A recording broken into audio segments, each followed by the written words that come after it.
Disney. Disney, Disney, Disney. No matter what you say about them, you know you love them anyways. One of the most well-known issues about Disney is their classic princesses. These ladies in infamously passive ways are enough to make a feminist panties twist in knots. Thankfully, Disney princesses have become braver, smarter, and more independent over the years. However, what about their counterparts, the men of Disney? Do they really get all the glory in the end? Well, I'm here to analyze the gender stereotypes of Disney's fairy tale films. I'll be taking a look at the first Disney fairy tale film, Snow White and the Seven Dwarfs, and Disney's latest fairy tale film, Tangled. With this, I will prove that Disney has progressed in breaking the gender stereotypes for females and males. With a smile and a song, life is just like a bright sunny day.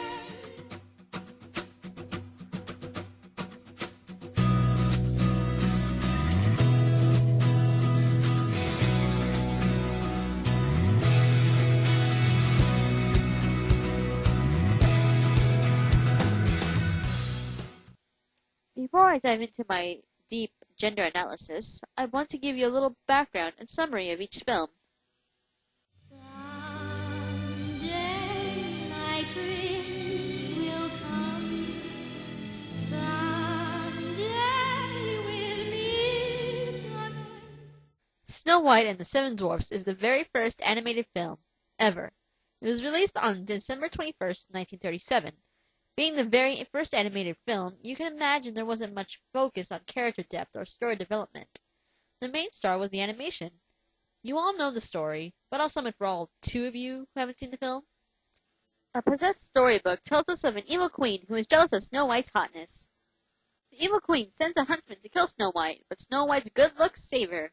So, she runs away into the forest and ends up living with the Seven Dwarfs. Eventually, the evil queen disguises herself as an old hag and poisons Snow White. But the prince somehow finds her, kisses her awake, and steals her to his kingdom. The main gender statement Snow White makes is, as the song says, someday your prince will come. Yes, even if you ran away into a minuscule of a forest, live who knows where with 7 little men, and didn't even give your name to him, your prince will come for you. Obviously, this film has little logic, and questionable morals for that matter. Snow White and Seven Dwarfs appeals to emotion more than anything else. We want to see the happy ending. We want to see good triumph over evil. We want to see the happily ever after.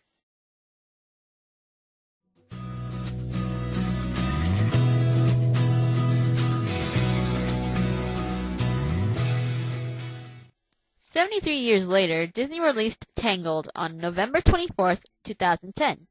The film was originally going to be called Rapunzel, but Disney changed the name so it could attract girls and boys.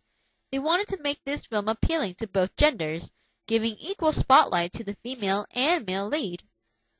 So what's the movie about? Well, an old woman named Mother Gothel steals baby Princess Rapunzel for her magical golden hair and raises the child as her own. With Rapunzel's hair, she can stay young and beautiful. About 18 years later, it is almost Rapunzel's 18th birthday, and she wants to see the floating lights.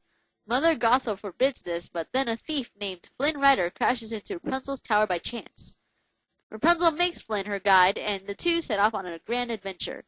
Eventually, Rapunzel discovers the truth about Mother Gothel. Mother Gothel is then defeated, Flynn and Rapunzel fall in love, and Rapunzel is returned to her real family. Tangled's main gender statement is, well, not really a gender-based one. The movie's message is for people to go after their dreams, regardless if you are a female or male. And unlike Snow White, Tangled has a bit more logic to it. As much as Disney films can, anyway. Not only that, but the film has good morals, too. Both Rapunzel and Flynn grow throughout the film. You can really believe they are in love. Well, okay, they only know each other for, a day or two, but again, it's Disney. Nonetheless, both are charming and strong characters, and they both definitely deserve their happily ever after. Just wait on me.